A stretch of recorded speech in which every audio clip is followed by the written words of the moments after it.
আসসালামু আলাইকুম, আমন্ত্রণ জানাচ্ছি মাই টিভি সংবাদে। নুসরাত জাহান মুন পুরো সংবাদ জুড়ে সাথে আছি। শুরুতেই সংবাদ শিরোনাম। চা খাতে গুরুত্ব বাড়িয়েছে সরকার। জাতীয় চা দিবসের অনুষ্ঠানে প্রধানমন্ত্রী চায়ের মান বৃদ্ধি ও উৎকর্ষতা বাড়াতে উদ্যোগ নেওয়ার তাগিদ। বেনজির ও আজিজ আওয়ামী লীগের কেউ নয়, তাদের দুর্নীতির বিচার করার সৎ সাহস শেখ হাসিনা সরকারের রয়েছে বললেন ওবায়দুল কাদের। চতুর্থ ধাপে উপজেলা পরিষদ নির্বাচনের ভোট গ্রহণ কাল, কেন্দ্রে কেন্দ্রে পৌঁছে দেওয়া হচ্ছে নির্বাচনী সরঞ্জাম। ভাড়াটিয়া সেজে সম্মোহনের মাধ্যমে মহিলাদের স্বর্ণালংকার সহ মূল্যবান সামগ্রী হাতিয়ে নেয়া প্রতারক চক্রের 2 সদস্য গ্রেফতার।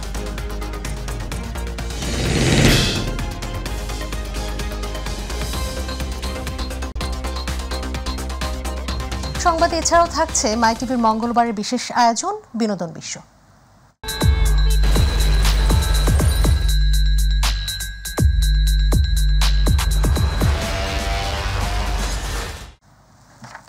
বিস্তারিত।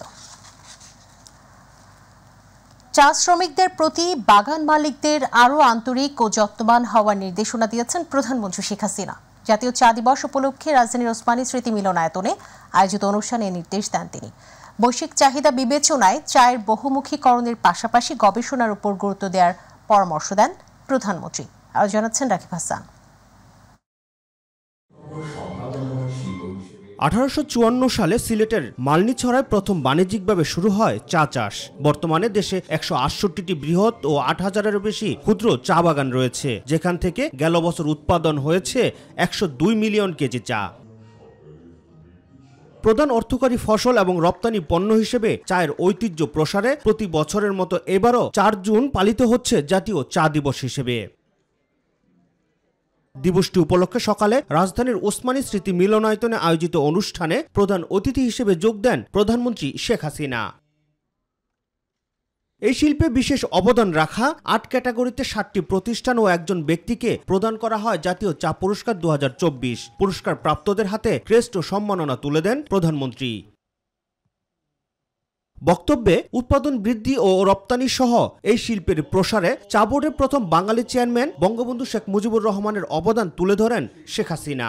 আমরা নিজেরাই নিজেদের চাহিদা পূরণ করবার মতো কিন্তু উৎপাদন এখন আমাদের চাহিদা বেড়ে গেছে। উৎপাদন আমরা যা করি তা রপ্তানির জন্য খুব বেশি একটা থাকে না, বেশিরভাগই আমরাই নিয়ে নিই। বাংলাদেশের মানুষই এখন খুব বেশি চা খেতে পছন্দ করে। শ্রমিকদের স্বার্থ সংশ্লিষ্ট বিষয়ে যত্নবান হলে বাড়বে উৎপাদন, বাড়বে আয়। চা বাগান মালিকদের প্রতি এমন পরামর্শ দেন সরকার প্রধান। এদের কিন্তু এই মাটিতে একখণ্ড জায়গা নাই যেখানে তারা আপন ভূমি হিসেবে বিবেচনা করতে পারে, অর্থাৎ তার এখানে কোথাও একটা পা রাখার জায়গা নেই। তার জন্য একটা ফ্লোটিং, ভাসমান। কিন্তু এই ভাসমান থাকবে কেন? আমাদের কোনো নাগরিক ভাসমান থাকবে না। আমরা যেটা সিদ্ধান্ত নিয়েছি, সকল ভূমিহীন গৃহহীন তাদেরকে ঘর করে দিচ্ছি। ইনশাল্লাহ এই চা শ্রমিকরাও এরকম ভাসমান থাকবে না, সেটা আমি বলে যাচ্ছি। এর জন্য যা করার করব। বৈশ্বিক চাহিদা বিবেচনায় চায়ের বৈচিত্র্য আনার পাশাপাশি গবেষণার উপর জোর দিতে তাগিদ দেন প্রধানমন্ত্রী। যারা আজকে জাতীয় পুরস্কার পেয়েছেন তাদেরকে আমার আন্তরিক অভিনন্দন জানাই। এরকম পুরস্কার যেন প্রতি বছর পান সেই চেষ্টা অব্যাহত রাখবেন, সেটাই আমি আপনাদেরকে অনুরোধ করব। রাকিব হাসান, মাই টিভি, ঢাকা। আওয়ামী লীগের সাধারণ সম্পাদক এবং সড়ক পরিবহন ও সেতু মন্ত্রী ওবায়দুল কাদের বলেছেন, বেনজির ও আজিজ আওয়ামী লীগের কেউ নয়, তাদের দুর্নীতির বিচার করার সৎ সাহস শেখ হাসিনা সরকারের আছে। সকালে রাজধানীর তেজগাঁওয়ে ঢাকা জেলা আওয়ামী লীগ কার্যালয়ে এক প্রতিনিধি সভায় একথা বলেন তিনি। ওবায়দুল কাদের বলেন, যে দলের প্রধান খালেদা জিয়া দুর্নীতির দায়ে সাজাপ্রাপ্ত, আজ সেই বিএনপি দুর্নীতি ও অর্থ পাচারের বিরুদ্ধে কথা বলছে। বিএনপিকে দুর্বৃত্তের জন্মদাতা বলেও মন্তব্য করেন সেতুমন্ত্রী। বেনজির আমাদের দলের লোক নয়, সিনিয়রিটি মেধা নিয়ে সে আইজিপি। আজিজও আমাদের দলের লোক নয়, সেনাপ্রধান হয়েছে তার যোগ্যতা, তার সিনিয়রিটি। আমরা তাদের বানাইনি। এখন ভেতরে তারা যদি কোনো অপকর্ম করে, এইটা তখন সরকারের কাছে বিষয়টি আসে, তখন এদের বিচার করা সৎসাহস শেখ হাসিনার সরকার। বিএনপির ভাইস চেয়ারম্যান শামসুজ্জামান দুদু বলেছেন, গণঅভ্যুত্থানের মধ্য দিয়ে সরকারকে পরাজিত করতে হবে। তিনি বলেন, বাংলাদেশ সেই দিনই স্বয়ংসম্পূর্ণতা অর্জন করবে যেদিন দেশে গণতন্ত্র প্রতিষ্ঠা করা সম্ভব হবে। নয়াপল্টনে দলের কেন্দ্রীয় কার্যালয়ে বিএনপি প্রতিষ্ঠাতা জিয়াউর রহমানের 43তম মৃত্যুবার্ষিকী উপলক্ষে স্বেচ্ছায় রক্তদান কর্মসূচিতে তিনি কথা বলেন। সরকারের বিরুদ্ধে জাতিকে ঐক্যবদ্ধ করে রাস্তায় নেমে আসতে হবে বলেও জানিয়েছেন বিএনপির এই নেতা।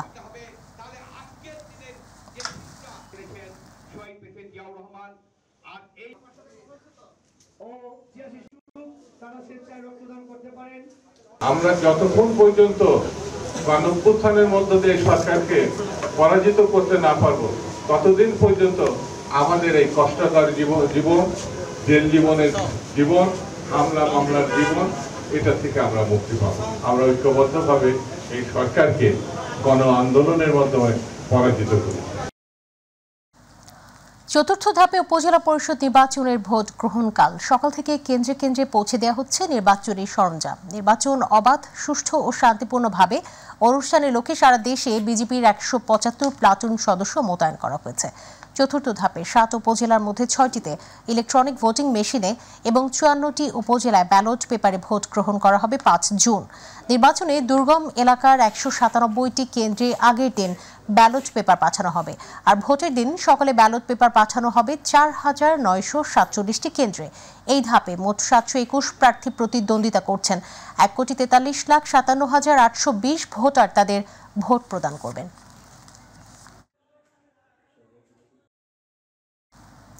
দর্শক, এই মুহূর্তে দিনাজপুরের পার্বতীপুর থেকে ভোটের সরঞ্জাম পাঠানোর খবর জানাতে যুক্ত হচ্ছেন প্রতিনিধি আব্দুল্লাহ আল মামুন।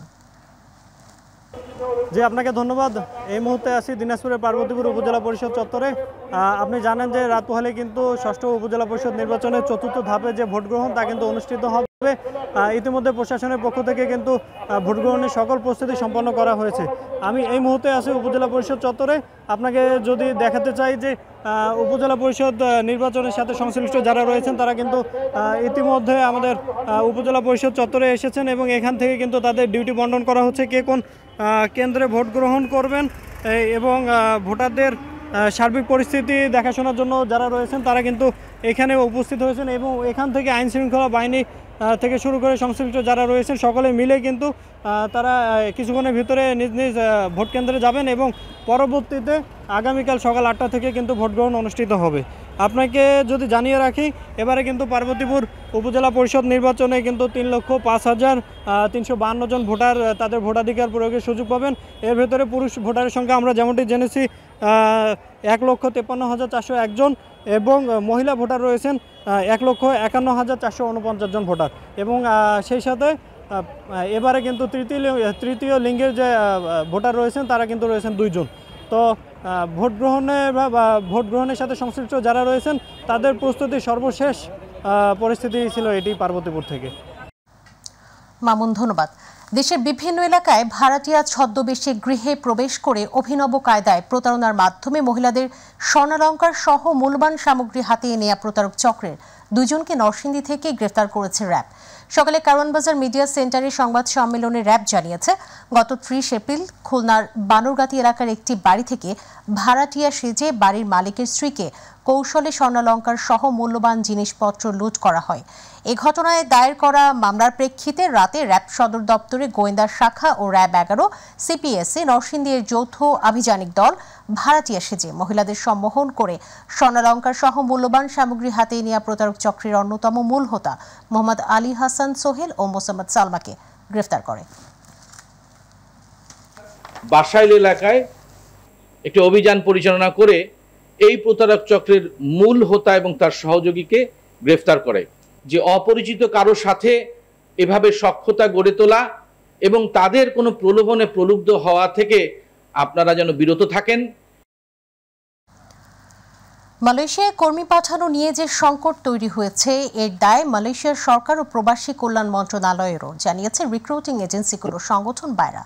দুপুরে যে 100টি বেসরকারি প্রতিষ্ঠানের বিরুদ্ধে মালয়েশিয়ায় কর্মী পাঠানোর ক্ষেত্রে অনিয়মের অভিযোগ তাদের নিয়ে সংবাদ সম্মেলনে বাইরার নেতারা এ দাবি করেছেন। তারা বলেন, নির্দিষ্ট সময়ের পরও মালয়েশিয়ার সরকার ভিসা ইস্যু করেছে। কর্মীদের শেষ মুহূর্তে পাঠানো যাবে না জেনেও ছাড়পত্র দিয়েছে মন্ত্রণালয়। তাদের দাবি, মন্ত্রণালয় প্রায় 17,000 কর্মী যেতে পারেনি বললেও এর সংখ্যা 5 থেকে 6,000-এর বেশি হবে না। যারা যেতে পারেননি তাদের আর পাঠানো না গেলে সেসব কর্মীদের টাকা ফেরত দেওয়ার প্রতিশ্রুতি দিয়েছেন তারা। মন্ত্রী মহোদয় এবং সচিব মহোদয়কে বলেছিলাম, পাইপলাইনে যে পরিমাণ কর্মী আছে এবং ফ্লাইট যদি এই থাকে তাহলে এই 31 তারিখে এই লোকগুলো পাঠানো সম্ভব নয়। সেখানে আমরা একটা রিকোয়েস্ট করেছিলাম মাননীয় মন্ত্রী এবং সচিব মহোদয়কে, আপনারা এই টাইমটা বাড়ানোর জন্য মালয়েশিয়ান অথরিটিকে একটা চিঠি লেখেন। ওখানকার অথরিটি দায়িত্বশীলতার পরিচয় দেয়নি। যদি আমি 31 তারিখে আমার জন্য ডেডলাইন থাকে, তাহলে মের 15 তারিখে ওনারা ই ভিসা ইস্যু করে বন্ধ করে দিলে আমি তখন এটাকে আমার প্রস্তুতিটা নিতে পারতাম। ঘূর্ণিঝড় রেমালের তাণ্ডবে উপকূলীয় দ্বীপ জেলা ভোলায় গবাদি পশুর ব্যাপক ক্ষয়ক্ষতি হয়েছে। অসংখ্য গবাদি পশু হারিয়ে খামারি ও কৃষকরা এখন দিশেহারা হয়ে পড়েছেন। অপূরণীয় ক্ষতি কিভাবে পুষিয়ে নেবে তা নিয়ে চরম দুশ্চিন্তায় দিন কাটাচ্ছেন তারা। এদিকে গবাদি পশুর ব্যাপারে ক্ষয়ক্ষতি হওয়ায় আসন্ন ঈদুল আজহার কোরবানি পশুর হাতে প্রভাব পড়ার আশঙ্কা করছেন স্থানীয়রা। আরিফ হোসেন লিটনের রিপোর্ট, জানাচ্ছেন শামস তাবরিজ উচ্ছ্বাস। নদী ও সাগর বেষ্টিত উপকূলীয় দ্বীপ জেলা ভোলার চারদিকে রয়েছে অসংখ্য ছোট বড় চরাঞ্চল। এসব এলাকায় কয়েক লাখ মানুষ গবাদি পশু লালন পালন করে তাদের জীবন জীবিকা নির্বাহ করে থাকে। কিন্তু ঘূর্ণিঝড় রেমালের তাণ্ডবে অস্বাভাবিক জোয়ারের পানিতে তলিয়ে যায় চরগুলো। ভেসে গেছে অসংখ্য গবাদি পশু, হাঁস মুরগি। ক্ষতিগ্রস্ত হয়েছে শত শত কৃষক ও খামারি। 21 তারিখ রাত্রে বাচ্চা দিছে, পরে ঘূর্ণিঝড় আসে, আমার এই বাচ্চাগুলা প্রায় 1800-1900 বাচ্চার মতো মারা গেছে। প্রায় 3000 মুরগি উঠানোর পরে মুরগি 300-350 গ্রাম হয়েছে। 21 তারিখে উঠেছি, এর ভিতরেই হঠাৎ ঘূর্ণিঝড় আইসা আমার প্রায় 2000 মুরগির মতো মারা গেছে। ভোলায় ঘূর্ণিঝড়ে 2141 একর জমির চারণভূমি প্লাবিত হয়েছে। এতে 64,867টি গবাদি পশু ও প্রাণী আক্রান্ত হয়েছে। এর মধ্যে 898টি গবাদি পশু ও 15,212টি হাঁস মুরগির মৃত্যু হয়েছে। মোষ গরু বাসা গেছে, চরে 7-8 ফুট পানি হয়েছে। 25টার মতো ভেড়া পাচ্ছে না, ছাগল বাইতেছে না। যদি প্রত্যেক চরে 2টা 3টা 5টা করে মজিব কিল্লা করে, তাহলে বিভিন্ন ধরনের ঘূর্ণিঝড় বা বিভিন্ন সময় আবহাওয়া খারাপ হইলে ওইটাতে গবাদি পশুগুলো আশ্রয় নিতে পারত। ক্ষতিগ্রস্তদের সহায়তায় ঊর্ধ্বতন কর্তৃপক্ষের কাছে লিখিতভাবে জানানো হয়েছে। বরাদ্দ পেলে তা বিতরণ করা হবে বলে জানিয়েছে প্রাণী সম্পদ কর্মকর্তা। আমরা এই ক্ষয়ক্ষতি পূরণের জন্য বা সাবসিডি দেওয়ার জন্য আমরা ঊর্ধ্বতন কর্তৃপক্ষের কাছে লিখেছি। আমরা এটা পাইলে আমরা এগুলো সঠিকভাবে বিতরণ করবো ইনশাআল্লাহ। ভোলা জেলায় ঘূর্ণিঝড় রেমালে 7,43,08,450 টাকার গবাদি পশু ও পাখির ক্ষয়ক্ষতি হয়েছে। শামস তাবরিজ উচ্ছ্বাস, মাই টিভি নিউজ ডেস্ক। সিলেটে এক সপ্তাহ ধরে বন্যা কবলিত লাখ লাখ মানুষ। গত 27 মে জেলার 5টি উপজেলায় বন্যা দেখা দেয়। বর্তমানে 9টি উপজেলায় ছড়িয়ে পড়েছে বন্যার পানি। সিলেট সদর, কোম্পানিগঞ্জ, জৈন্তাপুর, কানাইঘাট, গোয়াইনঘাট, জকিগঞ্জ, গোলাপগঞ্জ, বিয়ানীবাজার ও বিশ্বনাথ উপজেলার মোট 6 লাখের অধিক মানুষ বন্যা কবলিত। এছাড়া মহানগরের অন্তত 28টি ওয়ার্ডের প্রায় লাখ মানুষ পানিবন্দী হয়ে পড়েছেন। শুক্র ও শনিবার বৃষ্টি এবং উজানের ঢল থামায় পরিস্থিতির কিছুটা উন্নতি হয়। তবে রোববার ফের সিলেটে ভারী বৃষ্টি হওয়ায় বেড়ে যায় নদ নদীর পানি।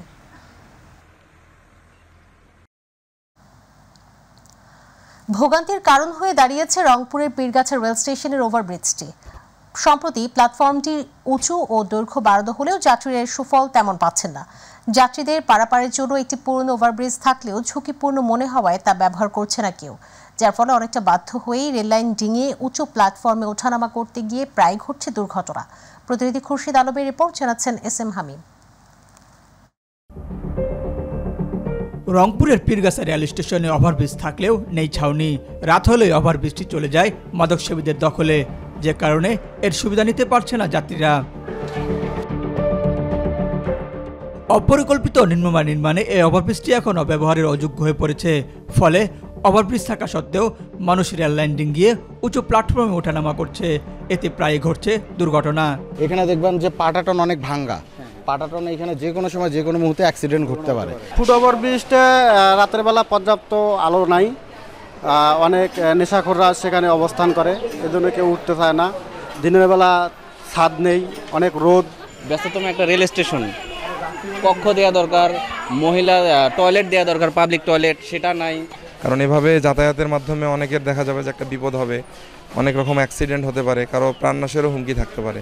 ওভারব্রিজ যাইতে যাইতেই বেশ প্ল্যাটফর্ম পার হওয়া যায়, যার ধরনের দূরে দেখি মানুষের ওভারব্রিজ ব্যবহার করে না, কাছাকাছি হলে ব্যবহার করতো। এখানকার যে প্রশাসন আছে তাদেরও সুদৃষ্টি নাই। ইতিমধ্যে ওভারব্রিজ ও রেল স্টেশনে বিভিন্ন সমস্যা চিহ্নিত করে ঊর্ধ্বতন কর্তৃপক্ষকে জানানো হয়েছে বলে জানিয়েছেন এই রেল কর্মকর্তা। প্ল্যাটফর্ম এক্সটেনশনের পর থেকে আমি পুরো স্টেশন লাইটিংয়ের বিষয়ে আমি আমার ঊর্ধ্বতন কর্তৃপক্ষকে বিষয়টা অবগত করছি। রেলওয়ে কর্তৃপক্ষ দ্রুত পদক্ষেপ নিয়ে ওভারব্রিজটির ছাউনি সহ পুনর্নির্মাণ অথবা মেরামত করবে, এমনটাই প্রত্যাশা সাধারণ মানুষের। SM হামিম, মাই টিভি। হাসপাতালে 14 দিন লড়াইয়ের পর চলে গেলেন অভিনেত্রী ও মডেল রিশতা লাবনী সীমানা। মাত্র 39 বছরে শেষ হলো অভিনেত্রী সীমানার কর্মময় পথচলা। আজ সকাল 6টায় মারা যান তিনি। তথ্য নিশ্চিত করেছেন সীমানার ছোট ভাই এজাজ বিন আলী। সীমানার পরিবার জানায় 21 মে রাতে হঠাৎ অসুস্থ হয়ে পড়েন সীমানা। সেদিন রাত 11:30টার দিকে তাকে দ্রুত ধানমন্ডির বেসরকারি একটি হাসপাতালে ভর্তি করানো হলে জানতে পারেন মস্তিষ্কে রক্তক্ষরণ হয়েছে। পরদিন আরও উন্নত চিকিৎসার জন্য সীমানাকে চিকিৎসকদের পরামর্শে ন্যাশনাল ইনস্টিটিউট অফ নিউরোসায়েন্সেস হাসপাতালে ভর্তি করানো হয়। গত শনিবার এই হাসপাতালে তার মস্তিষ্কে অস্ত্রোপচার হয়। এর সাথে সংবাদের শেষ প্রান্তে আমরা শিরোনাম জানিয়ে দিচ্ছি আরও একবার। চা খাতে গুরুত্ব বাড়িয়েছে সরকার। জাতীয় চা দিবসের অনুষ্ঠানে প্রধানমন্ত্রী চায়ের মান বৃদ্ধি, উৎকর্ষতা বাড়াতে উদ্যোগ নেওয়ার তাগিদ। বেনজির ও আজিজ আওয়ামী লীগের কেউ নয়, তাদের দুর্নীতির বিচার করার সৎ সাহস শেখ হাসিনা সরকারের আছে, বললেন ওবায়দুল কাদের।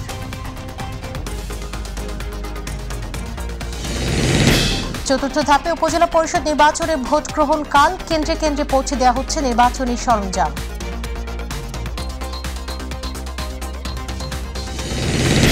ভাড়াটিয়া সেজে সম্বহনের মাধ্যমে মহিলাদের স্বর্ণালংকার সহ মূল্যবান সামগ্রী হাতিয়ে নেওয়া প্রতারক চক্রের 2 সদস্য গ্রেফতার।